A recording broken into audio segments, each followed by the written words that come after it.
اللہ کے حکم پر چلنا اطاعت، اللہ کے حکم کو توڑنے سے بچنا تقویٰ. بات تو ایک ہی ہو گئی. اور آخری اصطلاح کیا ہے؟ عبادت. عبادت بنا عبد سے، عبد کے معنی غلام، اللہ کی ہمہ وقت ہمہ تن غلام. ایک ہوتا ہے ملازم، ملازم ہمہ وقت ملازم نہیں ہوتا، 8 گھنٹے کام کرنے کا پابند ہے، 9 گھنٹے وہ آپ کے برابر ہے. وہ بھی ایک ووٹ رکھتا ہے، آپ بھی ایک ووٹ رکھتے ہیں. وہ بھی شہری ہے اس ریاست کا، آپ بھی شہری ہے. امپلائر امپلائی ریلیشن شپ میں رتبے کا فرق نہیں ہوتا، کام کا کام مسئلہ ہے. آپ کام کر رہے ہیں، وہ آپ کو اجرت دے رہا ہے. 8 گھنٹے مزدور آپ کا کام کر رہا ہے، 9 گھنٹے، تو بالکل آپ کے برابر آزاد شہری. پھر یہ کہ ملازم اگر آپ نے رکھا ہے باورچی کی حیثیت سے، وہ آپ کا خانسامہ ہے، اس سے آپ یہ نہیں کہہ سکتے کہ میرا کموڈ بھی صاف کر دو. کہہ سکتے ہیں؟ وہ صاف جواب دے گا، جناب میں اس کام کے لیے ملازم ہوں، اس کے لیے ملازم نہیں ہوں. لیکن جو غلام ہوتا تھا عبد، وہ ہمہ وقت غلام، ہمہ تن غلام، جو حکم دیا جائے ماننے پہ مجبور، کسی وقت انکار نہیں، کسی کام سے انکار نہیں. وہ غلام جو مملوک تھا، آقا کی ملکیت تھا، اس کو عبد کہتے تھے. اس سے لفظ عبادت بنا. یا ایھا الناس اعبدوا ربکم، اے لوگوں اپنے رب کی بندگی اور عبادت اختیار کرو. اور فرمایا قرآن مجید میں وما خلقت الجن والانس الا لیعبدون، میں نے تو انسانوں اور جنوں کو پیدا ہی اس لیے کیا ہے کہ میری عبادت کریں. یہ تو غرض تخلیق ہے، غایت وجود ہے. اسی کو کہا شیخ سعدی نے ترجمانی کرتے ہوئے، زندگی آمد برائے بندگی، زندگی بے بندگی شرمندگی. زندگی تو اللہ نے دی ہمیں اس لیے. اب 4 الفاظ نوٹ کیے آپ نے، اسلام، اطاعت، تقوی، عبادت. صحیح ہے؟ ان میں 19-20 کا فرق ہے. اسلام کے معنی to surrender, to submit, to give up resistance, مخالفت چھوڑ دینا، ہتھیار رکھ دینا، گردن نہادن، سپردن، اپنے آپ کو حوالے کر دینا. یہ سب کیا ہے؟ اسلام. اطاعت اللہ کی اور اس کے رسول کی دلی آمادگی سے اس کا کہنا ماننا. تقوی اللہ کے کسی حکم کو نہ توڑنا، بچنا اس سے کہ اللہ کے کسی حکم کی خلاف ورزی ہو جائے. اور عبادت ہمہ تن، ہمہ وجوہ، ہمہ وقت اللہ کا بندہ بن جانا. یہ ہے پہلی چھت. اس میں ایک نوٹ ہے آف کوشن. ہمارا جو باتیں میں نے اب تک کہی ہیں اس میں کوئی چیز نئی نہیں ہے، آپ سب جانتے ہیں، ایک بچہ جانتا ہے. لیکن ایک بات ہمارے ذہنوں سے نکل گئی اور اس نے سارا فطور پیدا کر دیا. وہ یہ کہ ہم یہ بھول گئے کہ یہ بندگی، یہ اسلام، یہ عبادت، یہ اطاعت جزوی نہیں ہو سکتی، کلی ہوگی. یہ نہیں کہ اللہ کے کچھ احکام قبول اور کچھ رد، کچھ سر پر، سر آنکھوں پر اور کچھ پاؤں تلے. یہ اگر ہوگا تو اس کے معنی کیا ہے؟ یہ تمسخر ہے، استہزاء ہے، ڈھٹائی ہے، مذاق اڑانا ہے اللہ کے دین کا. اور کل میں تجزیہ کر کے بتا چکا ہوں کہ اس میں جو چیز مانی جا رہی ہے وہ بھی اللہ کے حکم کی وجہ سے نہیں، اپنے نفس کی پسند کی وجہ سے. جو مانی جا رہی ہے وہ بھی اللہ کی اطاعت نہیں، نفس کی اطاعت. اور میں وہ آیت سنا چکا، افتؤمنون ببعض الکتاب وتکفرون ببعض، کیا تم ہماری کتاب اور شریعت کے ایک حصے کو مانتے اور ایک کو نہیں مانتے؟ سود کس نے حرام کیا؟ اللہ نے. سور کس نے حرام کیا؟ اللہ نے. شراب کس نے حرام کی؟ اللہ نے. بڑا دیندار بنا پھرتا ہے، شراب تو نہیں پیتا، سور نہیں کھاتا، سود کھاتا ہے. بتائیے کوئی منطقی اس کے لیے دلیل؟ اگر تو اللہ کی حرمت کی وجہ سے ہے تو میں دعوے سے کہتا ہوں کہ خنزیر کی حرمت اور شراب کی حرمت سود کی حرمت کے 100ویں حصے کے برابر بھی نہیں.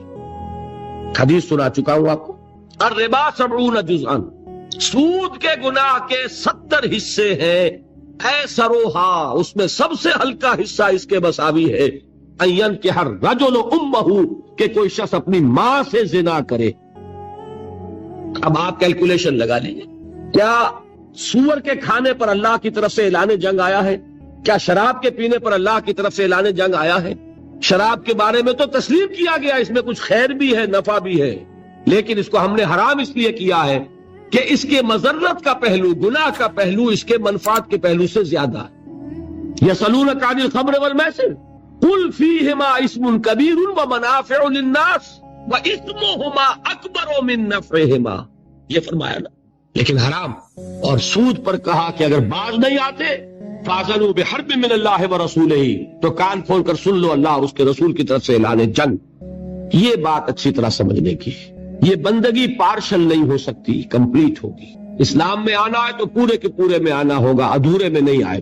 ادھورے میں آتے ہو تو جاؤ، دفع ہو جاؤ، ہمارے ہاں قبول نہیں. ہاں کسی وقت غلطی ہو جائے، کل بیان کر چکا ہوں، خطا ہو جائے، تو ایل از ہیومن. حضور نے فرمایا کل بنی آدم خطاؤون وخیر الخطائین التوابون. تمام انسان خطا کار ہیں، خطا کاروں میں بہترین وہ ہے جو توبہ کر. لیکن توبہ کی بھی قرآن مجید میں شرح کر دی. ایک توبہ وہ ہوتی ہے ساری عمر حرام خوری کرتے رہو اور موت کے وقت آگے ہاتھ جوڑ دو، وہ توبہ قبول نہیں ہوگی. ایک توبہ وہ ہے کہ خطا ہو گئی فوراً رجوع کیا، اے اللہ مجھ سے غلطی ہوئی، پروردگار معاف فرما، کرتا ہوں کہ آئندہ نہیں کروں گا. اس کو اللہ نے فرمایا اس توبہ کا قبول کرنا ہم پر واجب ہے. انما التوبۃ علی اللہ للذین یعملون السوء بجہالۃ ثم یتوبون من قریب. بہرحال پہلے درجے میں یہ جان لیجئے صرف اللہ کا بندہ بن جانا، ہمتن بن جانا آسان نہیں ہے. یہی وجہ ہے علامہ اقبال نے خوبصورت اشعار کہے ہیں، چمی گویم مسلمانم بے لرزم کہ دانم مشکلات لا الارا. میں جب یہ کہتا ہوں کہ میں مسلمان ہوں تو مجھ پر کپ کپی طاری ہوتی ہے کہ مجھے معلوم ہے کہ لا الہ الا اللہ کہہ دینا بہت آسان ہے، اس پر پورا اترنا بہت مشکل.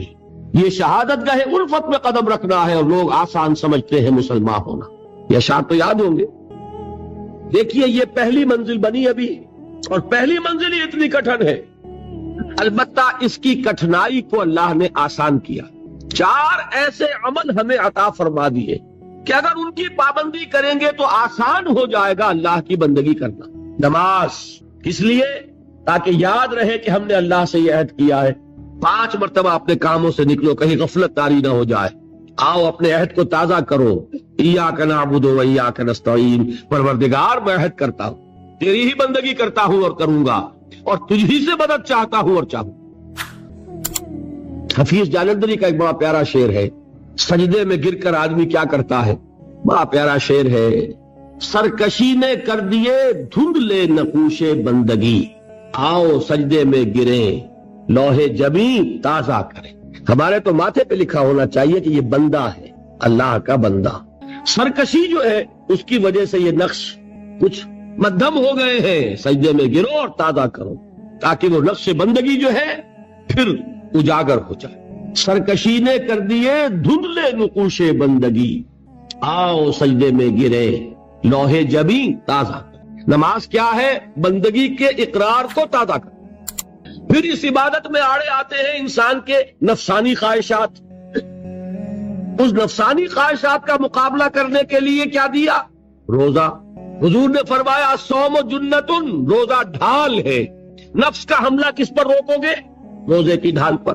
پیٹ کھانے کو مانگتا ہے لیکن اپنے اندر ضبط پیدا کرو. 1 مہینے تک صبح سے شام تک شدید بھوک کے باوجود نہیں کھا رہے، حلال چیزیں نہیں کھا رہے، بہترین پھل موجود ہے فریج کے اندر، حلق میں کانٹے پڑ رہے ہیں اور فریج کے اندر روح افزا کی بوتل موجود، نہیں پی رہے. کیوں؟ کہ اللہ کا حکم نہیں. اگر اس کی عادت ہو جائے گی تو بقیہ 11 مہینے حرام سے تو بچو گے کہ نہیں. یہ مشق ہے، یہ بندگی کی مشق کرائی جا رہی. پریڈ کرتا ہے ایک فوجی کس لیے؟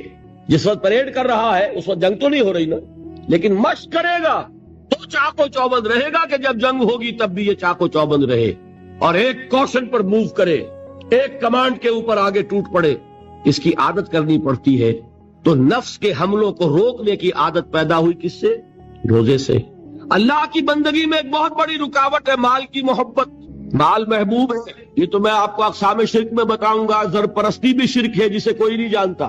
قبر پرستی کو تو جانتے ہیں شرک ہے اور ہے. زر پرستی بھی شرک ہے، یہ کسی کو پتا نہیں. اور نفس پرستی بھی شرک ہے، یہ کسی کو پتا نہیں. یہ تو وہ موضوع آئے گا اب انشاءاللہ. لیکن ذہن میں رکھیے سب سے بڑی دل کے اندر جو نجاست ہے وہ حب مال کی ہے، مال کی محبت. اس کو کھرچنے کے لیے کیا چیز عطا فرمائی؟ زکوٰۃ. مال نکالو اور یہ ساری برکات جمع کر دی کس میں؟ حج میں. نماز کی برکت بھی ہے، اس میں طواف ہو رہا ہے، شاعر الہی ہے، اور پھر اس میں مال بھی خرچ ہو رہا ہے، وہ زکوٰۃ کی برکت آ گئی. احرام کی پابندیوں میں روزے سے مشابہت ہے. روزے میں تعلق زن و شو نہیں ہے نا، اور احرام میں نہیں ہے. تمام برکات کو جمع کیا ہے حج میں. یہ عبادات کس لیے دی گئی؟ یہ ٹریننگ کورس ہے ایک بندہ مسلم کا، بندہ مومن کا، کہ اسے اللہ کی ہمہ بندگی کی عادت پیدا ہو، صلاحیت پیدا ہو جائے، وہ واقعتاً اللہ کے احکام پر چلنے کے قابل ہو جائے، اس میں تقوی پیدا ہو جائے. یا ایھا الذین آمنوا کتب علیکم الصیام کما کتب علی الذین من قبلکم لعلکم تتقون.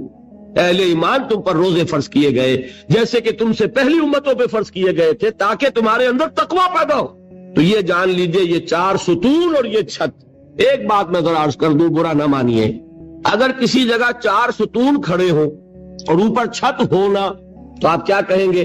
پاگل پن ہے، یہ ستون کاہے کے لیے کرے گی؟ ستون بامانی تبھی ہے جب چھت سپورٹ کر رہا ہو، ورنہ وہ یادگار تو ہو سکتی ہے کوئی، باقی اس کی کوئی افادیت نہیں. بالکل یہی حال ہے ان لوگوں کا جنہوں نے صرف نماز، روزہ، حج، زکات کو پکڑا ہوا ہے اور اللہ کے حلال و حرام سے آزاد. وہ پوری بندگی ان کے سامنے ہی نہیں، پوری زندگی میں اللہ کی غلامی یہ پیش نظر ہی نہیں.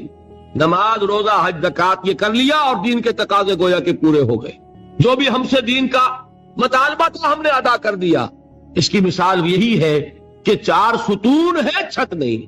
اس کا وائسی ورثہ بھی ہے، چھت ہو ہی نہیں سکتی جب تک ستون نہ ہو. لہذا وہ اللہ کی بندگی ہم تک نہیں ہو سکے گی اگر یہ ستون ہی تم نے قائم نہیں کی. کوئی شخص بنا پھرتا ہو اللہ کا بڑا ہی عاشق اور رسول کا بہت ہی محبت کرنے والا اور نماز پڑھتا نہ ہو تو ہے فریبی کے نہیں، دھوکے باز ہے کہ نہیں؟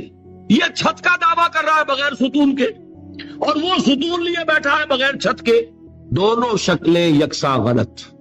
یہ تو در حقیقت عمارت کا تصور ہی تب بنے گا ستون ہو، نماز ہو، روزہ ہو، جسے اس حدیث میں حضور نے فرمایا عمود ہے. یہ فلا ادلک یا معاذ براس ھذا الامر وعمودہ وذروۃ الصنام منہ. یہ عمود ہے، یہ ستون ہے، یہ ارکان ہے. رکن کہتے ہی ستون کو ہے. ان ستونوں پر پہلی چھت آئی. وہ پہلی چھت کاہے کی ہے؟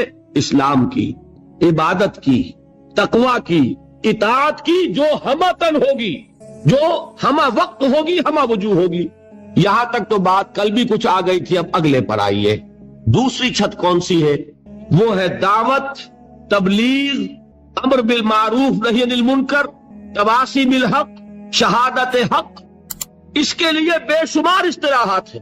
قرآن مجید چونکہ آپ کو میں پہلے دن بتا چکا ہوں عربی فصاحت، بلاغت، ادبیت کی معراج ہے، اور ادبیت کا ایک تقاضا یہ بھی ہوتا ہے کہ الفاظ بدل بدل کر لائے جائیں ورنہ منوٹنی پیدا ہو جاتی ہے، جی اگتاتا ہے. میر کا ایک مصرع ہے کہ ایک پھول کا مضمون ہو تو 100 رنگ سے باندھوں. دعویٰ کر رہے ہیں ایک پھول کا مضمون ہو تو 100 رنگ سے باندھوں. یہ اپنی فصاحت اور بلاغت اور طلاقت لسانی کا اظہار کر رہے ہیں. قرآن مجید کے اندر بھی آپ کو یہ حسن ملے گا بتمام و کمال. ایک ہی بات کے لیے کئی اصطلاحات. اچھا یہ کہ 11 19 20 کا فرق ضرور ہوگا ان میں، یہ نہیں کہ بالکل ایک ہو، لیکن بہت قریب قریب. میں نے بتایا اسلام، اطاعت، تقوی، عبادت تقریباً ایک مفہوم ہے، لیکن تھوڑا تھوڑا فرق ہے. اسی طریقے سے دوسری چھت جو ہے عمل صالح کا کی دوسری منزل، اس کے لیے الفاظ کیا ہے؟ دعوت، تبلیغ، نصیحت، وعظ، تلقین، تعلیم، انذار، تبشیر، تذکیر، امر بالمعروف نہی عن المنکر، اور سب سے جامع اصطلاح شہادت علی الناس. بات سمجھ میں آئی؟ تعلیم میں کیا ہوتا ہے؟ کوئی بات آپ کسی کو سکھا رہے ہیں، ہمارے تبلیغی بھائی ہوتے ہیں، بھائی تعلیم ہو رہی ہے. تعلیم کائے کے لیے ہوتی ہے؟ وہ بھی تبلیغ کی ایک شکل ہے نا. کوئی کتاب لے کر بیٹھ کر پڑھ رہے ہیں، درس کائے کے لیے ہے؟ یہ بھی تبلیغ ہے. تقریر جو میں کر رہا ہوں یہ کیا ہے؟ یہ تبلیغ ہے. اور وصیت، نصیحت، وعظ یہ کیا ہے؟ یہ بھی کسی کو کوئی بات سمجھانی ہے، آمادہ کرنا ہے. امر بالمعروف، نیکی کا حکم دینا، نہی عن المنکر، اور بدی سے روکنا، یہ کیا ہے؟ یہ بھی دعوت و تبلیغ ہے. تذکیر کے معنی نصیحت، فذکر بالقرآن من یخاف وعید. تبشیر کے معنی بشارت، یعنی پیٹھ ٹھوکنا کہ اگر سیدھے راستے پر آؤ گے اللہ تعالیٰ تمہارے لیے تمہیں اجر و ثواب سے نوازے گا. انذار کے معنی خبردار کرنا، میں نے وہ آیات آپ کو سنائی تھی، وما ارسلناک الا مبشرا ونذیرا، اے نبی ہم نے نہیں بھیجا ہے آپ کو مگر بشیر اور نذیر بنا کر. خبردار کرنے والے اور بشارت دینے والے. اور اس کی جامع ترین اصطلاح ہے شہادت علی الناس، لوگوں پر حجت قائم کر دے. حجت کس لیے قائم کرنا، اس بات کو ذرا آپ اچھی طرح سمجھیے. یہ در حقیقت فریضہ ہے رسالت کا. اللہ تعالیٰ رسول کیوں بھیجتا رہا؟ میں نے کل بھی الفاظ کہے تھے، یہاں نہیں دبئی میں، اس وقت پھر دوہرا رہا ہوں، معاذ اللہ بات سمجھانے کے لیے. یہ کوئی اللہ کا مشغلہ تھا؟ کیا ہابی تھی؟ ایک بہت اہم مسئلہ ہے، رسول کیوں بھیجے جاتے تھے، پھر یہ سلسلہ کیوں ختم ہو گیا؟ اور اگر رسالت کسی مقصد کے لیے تھی تو آیا وہ مقصد ختم ہو گیا؟ اور اگر وہ مقصد ختم نہیں ہوا تو رسالت ختم ہو گئی، اب وہ مقصد کیسے پورا ہوگا؟ 4 سوال ہو گئے، چاروں کا جواب ہوگا تو بات کھلے گی. رسول کس لیے بھیجے جاتے تھے؟ دعوت، انذار، تبشیر. کس لیے؟ دیکھیے سورہ نساء کی آیت ہے، اللہ تعالیٰ توفیق دے آپ کو، 6واں پارہ شروع ہوتا ہے، وہاں یہ مقام ملے گا. بہت سے رسولوں کا اللہ نے وہاں نام لیا ہے. بعض مقامات قرآن مجید کے ہیں جہاں انبیاء اور رسولوں کے ناموں کے گلدستے ہیں، 16 نام، 17 نام، 20 نام مل جائیں گے آپ کو، 28 نام. ایک گلدستہ ہے سورہ نساء میں 6 پارے کے شروع. تمام رسولوں کا نام لے کر اب فرمایا رسلا مبشرین و منذرین لئلا یکون للناس علی اللہ حجۃ بعد الرسل وکان اللہ عزیزا حکیما. ہم نے اپنے رسولوں کو بھیجا مبشر اور نذیر بنا کر، تاکہ رسولوں کے آنے کے بعد لوگوں کے پاس اللہ کے مقابلے میں کوئی حجت باقی نہ رہ جائے. کیا معنی اس کے؟ اللہ پوچھے گا تم شراب کیوں پیتے رہے؟